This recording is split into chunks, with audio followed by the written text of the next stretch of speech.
Assalamu alaikum, bonjour à toutes et à tous. Dans cette vidéo, je vous donne des conseils, je vous donne des informations sur comment les professeurs à l'international, dans les écoles internationales, sont recrutés, sur quels critères et comment on peut travailler sa candidature pour peut-être être recruté dans une de ces écoles internationales.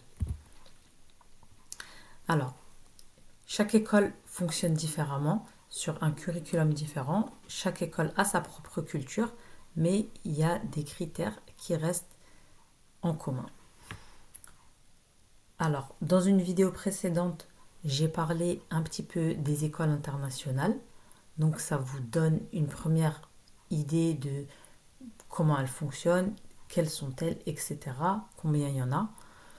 Donc, à partir de cette vidéo, si vous prenez celle-là en complément, vous allez avoir, Inch'Allah, une encore meilleure idée. Alors, on a vu dans une vidéo précédente qu'il y a 15 000 écoles, plus de 15 000 écoles internationales qui utilisent l'anglais comme langue de base, comparé à moins de 1000 écoles françaises. Donc l'anglais, c'est vraiment, je le mets en premier. Bien sûr, il y aura d'autres critères en tant que prof, mais l'anglais, forcément, c'est incontournable vu que c'est la langue de transmission dans l'école. L'anglais est forcément attendu de la part des professeurs. Alors, quand je dis anglais, il y a toute une culture qui est rattachée à la culture anglo-saxonne. C'est que le CV, il est formulé différemment. Le CV est plus axé sur les résultats qu'on a produits, plus que sur des tâches basiques et énumérées les unes après les autres. Voilà, c'est pas euh, j'ai par exemple en tant que prof, j'ai enseigné ça et ça et ça. Ça va être euh, on a réussi à finir le programme à la fin de l'année. Il y a tant d'élèves qui ont obtenu une note de 15, tant d'élèves qui ont obtenu une note de 12, etc. Donc c'est vraiment plus basé sur les résultats. Donc quand on fait son CV, il faut vraiment, vraiment travailler sur comment faire son CV, pas juste de la traduction de ce qu'on a écrit, de ce qu'on a listé, mais vraiment se mettre aux normes d'un CV à l'attention de employeurs internationaux. Voilà. Et forcément, il faut vraiment travailler l'anglais. De toute façon, à l'entretien, ça va se voir. C'est une compétence qui ne peut pas se cacher. On ne peut pas mentir dessus. Donc, il faut vraiment travailler l'anglais. C'est indispensable. Ensuite, les critères académiques. Alors, trois choses. Déjà, il faut une licence dans la matière qu'on souhaite enseigner. Pas forcément si, par exemple, il y a derrière de l'expérience. Par exemple, euh, en Angleterre, on peut passer le QTS dans une autre matière. Par exemple, euh, quelqu'un a une licence en gestion et au bac a étudié la science physique. La personne peut très bien passer son QTS en sciences physiques. Bien sûr, ça va être à la suite d'une remise à niveau en sciences physiques, mais c'est possible. Ça veut dire que derrière, si vous postulez et que vous avez de l'expérience en tant que professeur de sciences physiques, il va y avoir un petit peu plus de flexibilité sur votre licence, bien qu'on verra, ça dépend des écoles. Voilà, donc une licence et une certification en tant que professeur. Donc en France, ce serait le CAPES ou le QTS pour l'Angleterre, ou dans chaque pays sa propre certification. On va le voir également, toutes les certifications ne se valent pas. Euh, et aussi, il y a l'expérience en tant que professeur. Voilà, une expérience en tant que professeur, forcément, ça va être demandé, et encore plus si c'est des écoles, on va dire, de prestige.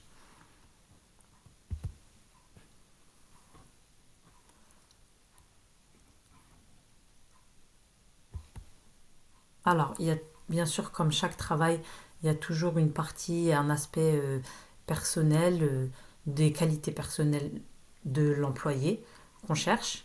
Euh, pour tout ce qui est carrière à l'international dans l'enseignement, ce qui va être demandé, c'est avoir des qualités tournées vers ça, tournées vers le monde international. Donc des fois, ça va être directement écrit euh, expérience en enseignement à l'international, dans le sens école internationale. Après, ça peut être le fait d'être, comment dire, d'avoir la conscience des différences culturelles qu'on peut rencontrer. Bon, pour un public, on va dire, musulman qui a vécu en Europe, il n'y a pas vraiment de difficulté à s'adapter. Voilà, on est un peu dans les deux mondes, donc on sait plus ou moins, on a grandi dans cette adaptation. Alors, une chose importante pour l'employeur, c'est de voir de quel curriculum vous êtes issu. C'est pas forcément quelque chose de déterminant, mais ça peut faire la différence. Alors, rapidement, il y a beaucoup plus de curriculums que trois. J'en ai listé trois ici, mais il y en a beaucoup plus. Alors, déjà, il y a les curriculums nationaux. Donc, par exemple, en France, le curriculum de, de l'éducation nationale, le curriculum anglais, donc UK, US pour le curriculum américain. IB, c'est International Baccalaureate. C'est pas un curriculum qui est rattaché à un pays en particulier. C'est justement un curriculum qui a été conçu pour des personnes qui sortent du contexte national, des contextes nationaux, pour des écoles internationales et pour permettre une transition facile d'un pays à un autre. Voilà. Mais le IB, s'il doit se rapprocher le plus d'un curriculum, ce serait le curriculum britannique. Alors, qu'est-ce que ça change concrètement? C'est pas quelque chose qu'on étudie quand on fait sa formation de professeur, mais en fait, le curriculum, ça va être le système éducatif, comment il est conçu. Par exemple, en France, comment les programmes scolaires ils sont conçus. Est-ce que c'est plus basé sur des exercices? Est-ce que c'est plus basé sur de la théorie? Est-ce que c'est plus basé sur de la pratique? Ça va dépendre aussi des sujets. Et il y a aussi un aspect examen. Donc en France, vous avez le système brevet bac. En Angleterre, c'est différent. C'est un système GCSE, c'est pas un brevet. GCSE A-level. Donc c'est différent. Et un curriculum, quand une école en choisit un, elle va récupérer aussi tout ce système d'examen en fait. Ça veut dire que si vous habitez par exemple à Abu Dhabi et que vous avez passé le GCSE avec votre école, bah derrière, ce sera beaucoup plus facile d'aller dans un autre pays et de continuer son parcours scolaire euh, dans une école qui va avoir le même curriculum. Alors, je vais passer sur un autre slide pour vous montrer rapidement des choses intéressantes. Alors,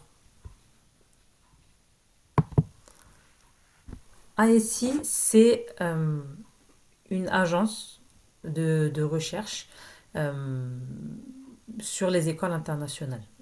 Alors, rapidement, quand on regarde, selon eux, the British A and International A levels continue to be the most popular exit qualification. C'est offert par 35% des écoles. 35% des écoles qui fonctionnent sur le curriculum britannique et un autre 28% qui fonctionnent sur le baccalauréat international. Donc plus de 50% des écoles fonctionnent sur le curriculum soit britannique, soit un curriculum qui se rapproche le plus du curriculum britannique. Voilà, ça c'était pour les chiffres. Alors on va juste regarder un cas de figure. Ça c'est pour les Émirats. Ça c'est un document officiel des Émirats. Donc on voit qu'il y a 227 écoles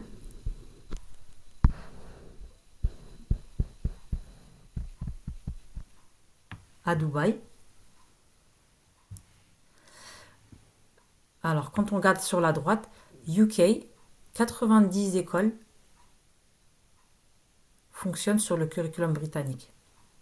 90 écoles sur 227, donc c'est énorme. 90 plus 16 qui fonctionnent sur le curriculum IB et 6 hybrides UK IB, donc c'est la moitié des écoles. Voilà, la moitié des écoles qui fonctionnent sur ces curriculums. Voilà. Ensuite, bon, indienne, parce qu'il y a beaucoup de personnes qui viennent de cette région du monde. Et MOI, c'est le curriculum national des Émirats. Et en fait, bah, on voit que le curriculum le plus populaire, c'est celui du UK. Alors en dessous, c'est écrit top 5, c'est US qui passe en premier pour les étudiants émiratis. Et les étudiants émiratis, quand on regarde, ils ne représentent que euh, moins de 10% de la population étudiante globale dans ces écoles internationales. Voilà. Et il y a une petite tendance, ici on voit dans cet article, c'est que il y a de plus en plus d'écoles qui fonctionnent sur le schéma britannique. Donc en 2023, 2024, 82, et on est passé à 90. Et quand on regarde par rapport aux autres, il y a eu une stagnation. Voilà, bon, pour la France, il y a eu une école en plus, mais bon, on passe de 6 à 7. Donc bah, forcément, en termes d'opportunités professionnelles, c'est beaucoup plus restreint.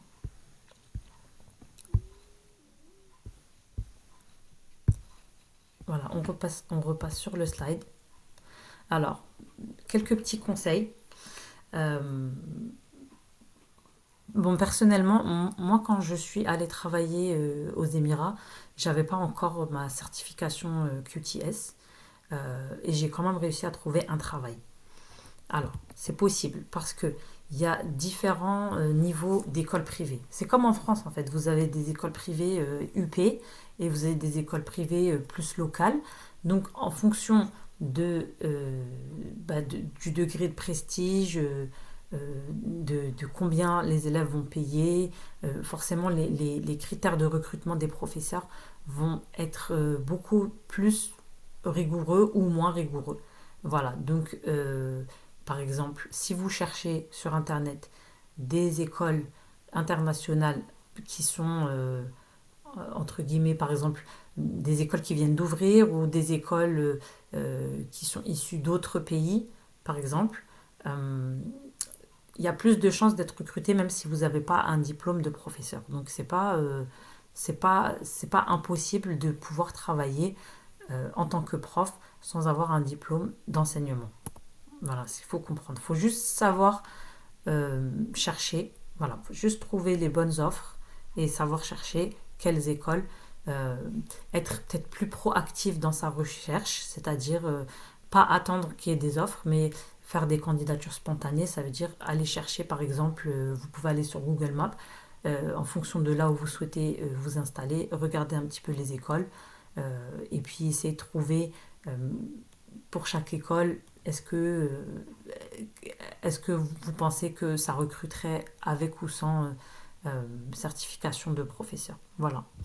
Et il y a aussi des réseaux d'écoles. Donc un réseau euh, qui va avoir beaucoup d'écoles implantées dans plein de pays. Donc là aussi, ça vaut peut-être le coup de regarder via ces réseaux. Euh, il y a des réseaux voilà, qui vont recruter sans les certifications. Mais après, c'est vrai que si on cherche une, euh, une sécurité de l'emploi et on veut une employabilité maximum, le mieux, c'est de se former. Et le mieux, c'est de se former au QTS, finalement, comme on vient de le voir, le, parce, que ça, parce que ça va vous permettre d'avoir l'anglais, ça va vous permettre de travailler sur un curriculum britannique si vous essayez d'acquérir de l'expérience en Angleterre, et vous avez une certification qui est reconnue au niveau international.